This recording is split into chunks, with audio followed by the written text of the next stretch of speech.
कल आपने एक रेट निकाला था सब्जी को लेकर के। तो हाँ, सर उसमें जो आपने जो रेट बनाया है, आपको क्या लगता है वो रेट को लेकर के जो दुकानदार से फॉलो करेगा सर? हाँ, नहीं फॉलो करना तो बहुत ज़रूरी है।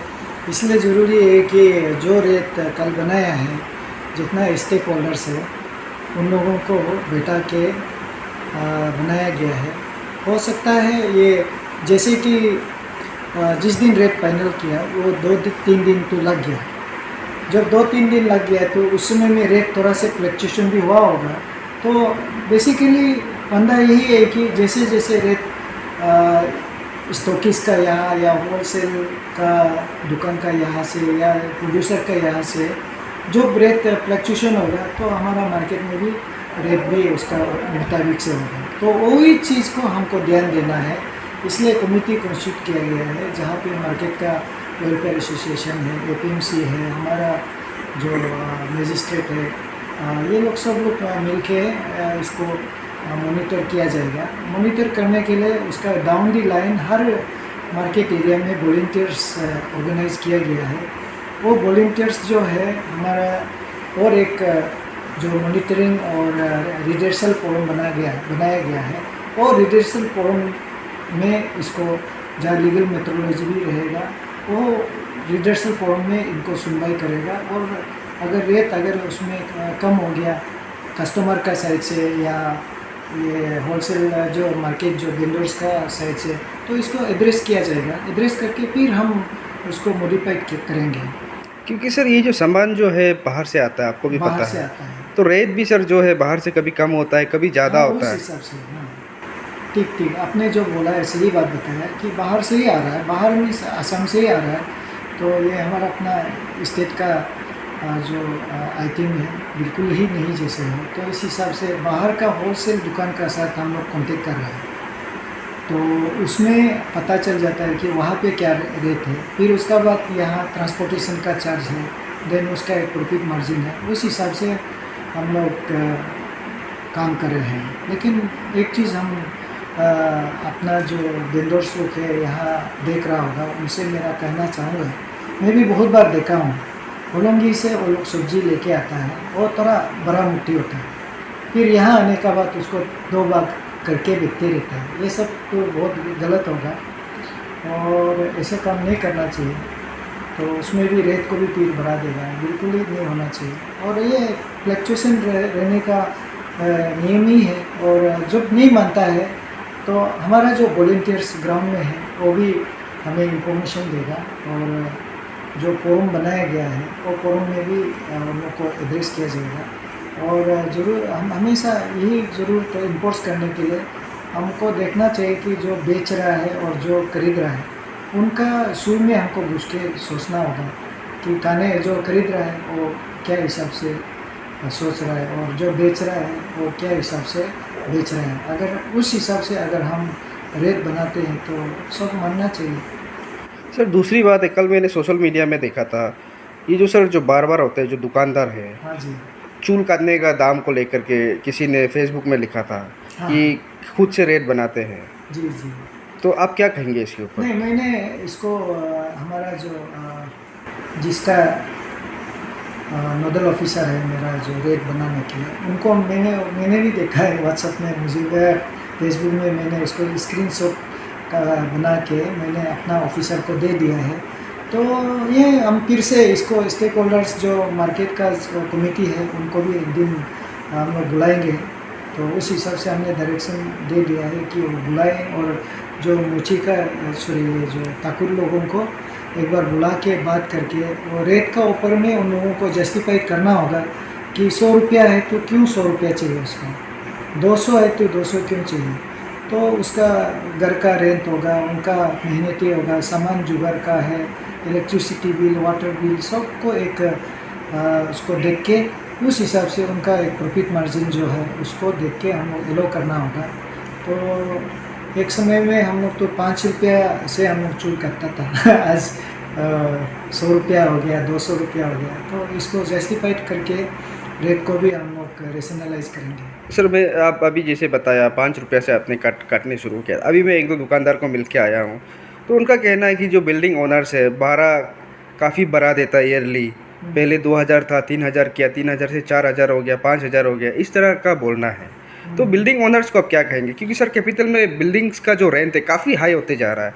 नहीं, इसके लिए सुबह में ये अभी हर मार्केट कमेटी का साथ अलग अलग से मीटिंग होगा। अभी हमारा साथ ईटानगर मार्केट कमेटी का प्रेसिडेंट का साथ आज हम लोग यहाँ मीटिंग हुआ। उस मीटिंग में मुझे थोड़ा सा शिकायत भी मिला कि जो बिल्डिंग ओनर्स है एग्रीमेंट भी करते हैं, लेकिन एग्रीमेंट को भी एनी टाइम उसको टुकरा देते हैं, निकाल भी देते हैं। सिक्योरिटी डिपॉजिट भी हाई होता है, कभी कभी रिटर्न भी नहीं मिलता है। इसको लेके आज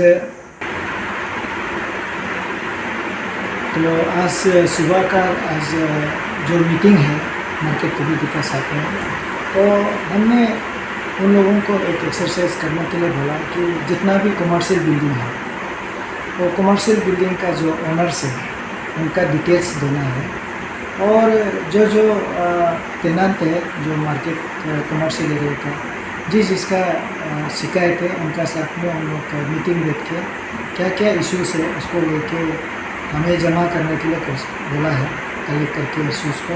तो उस हिसाब से हम समय तय करके नोटिस देगा और बातचीत करेंगे, और रेशनलाइज करना बहुत ज़रूरी है। हर रेट को भी और कानून को भी बनाना होगा कि किस प्रकार से हम लोग किसी को निकालना है, कारण बताना है, नोटिस देना है, और जो भी सिक्योरिटी डिपॉजिट करता है वो रिलीज़ भी करना है। एक टाइम इस प्रकार से हम लोग बनाने के लिए आज बातचीत हुआ है, और इमीडिएटली जल्दी ही इसका चर्चा होगा। दूसरा है जो रेसिडेंशियल एरिया में जो लोग रेंट देता है, खास करके स्टूडेंट का भी काफ़ी हमारा पास शिकायत था कि रेंट बहुत ज़्यादा है और सिक्योरिटी भी ज़्यादा मांगता है। तो बहुत ये एक जटिल काम है। तो रेसिडेंशियल पार्ट को हम लोग आगे देखेंगे, और इमीडिएटली अभी कमर्शियल जो अभी आप जैसे बोला जो सब्जी का रेट, मीट का रेट का साथ जो कनेक्टेड है, और बहुत से चीज़ जो एमआरपी में अवेलेबल नहीं है, जो एमआरपी में है वो हमको तो रेट बनाने का ज़रूरत नहीं है, जो एमआरपी नहीं है उसको ही हमको रेट बनाना होता है। और आपको जैसे बताया गया वो बात सही है, और रेट जो है और बिल्डिंग का भाड़ा से भी कनेक्टेड है। तो ये सब चीज़ को हम लोग एक्सरसाइज करेंगे। नथिंग इज़ इम्पॉसिबल, थोड़ा सा समय लेगा। हाँ, इसी को मार्केट एरिया में जो डोनेशन होता है, तो वैसे मुझे तो कोई लिखित में नहीं मिला, इसी का ही चर्चा आज मीटिंग में हुआ मार्केट कमेटी का साथ। मैंने जैसे ही शिकायत मिला उस दिन में मिलने का साथ साथ उन लोगों को मैंने ऑर्डर पास किया, और आज इसका विषय में भी हम लोग चर्चा किया है। और उन लोगों का कहना है कि जो कलेक्शन हुआ है, कलेक्शन जो कोई कर रहा था उन लोगों ने भी पता चला है, उनको वार्निंग दिया है, बोला मार्केट वाला ने जो भी कलेक्शन किया उनको हमने आज भी बताया, आपको लेना है तो मेंबरशिप जिसको बनाना है वो मेंबरशिप लेगा, वो भी ज़बरदस्ती नहीं है। उनका कहना है कि ज़बरदस्ती वो लोग नहीं कर रहा है। हम लोग जो लोग मेंबर्स में ज्वाइन करना चाहता है उन लोगों को ही मेंबरशिप कलेक्शन बड़ा दुकान लोग का 2500 करके कुछ उन लोग का मेंबरशिप ड्राइव है। तो हमने बोला कि ज़बरदस्ती नहीं करना है, जो मेंबर बनना चाहता है बनेगा, जो नहीं बनना चाहता है उसको आप ज़बरदस्ती नहीं कर सकता है। सर आपको नहीं लगता है 2500 बहुत ही ज़्यादा है, स्पेशली जो छोटा मोटा दुकानों के लिए? नहीं, छोटा दुकान को उन लोग 2000 में, सबसे बड़ा से बड़ा मॉल लोग का बात की है। मॉल जिसका है सभी नहीं है, उन्होंने कहा है कि मॉल भी सिर्फ 2-3-4 कोई और मेंबर वो ज्वाइन किया है, रेस्ट मेंबर नहीं है।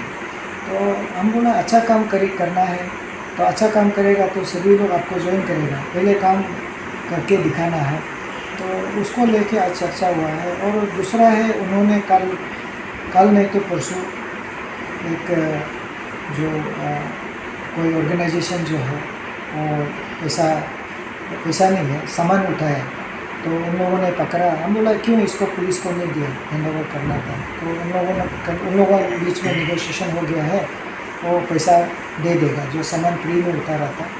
तो एक दो केस ऐसे जो है, हम लोग साथ साथ में तुरंत आज छुट्टी का दिन होने से भी उन लोगों का साथ बैठ के हम लोगों ने बातचीत किया है, और हमने ऑलरेडी इन लोगों को ऑर्डर भी दे चुका है जो मुझे खबर मिला है। और उस हिसाब से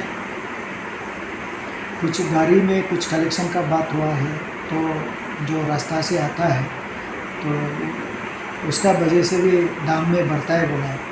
तो कोई नाका है, चेक पोस्ट है, कहीं कहीं ये लोगों का जो है हमने बोल दिया कि उनको नेक्स्ट मीटिंग में उन लोगों को भी बुलाएगा। और उस हिसाब से ये कैंसर जैसे है, आज का सिर्फ नहीं है, बहुत दिनों से ये सिस्टम चल रहा है। तो फिर भी इसको हमारा कोशिश रहेगा कि इसको ख़त्म करने के लिए।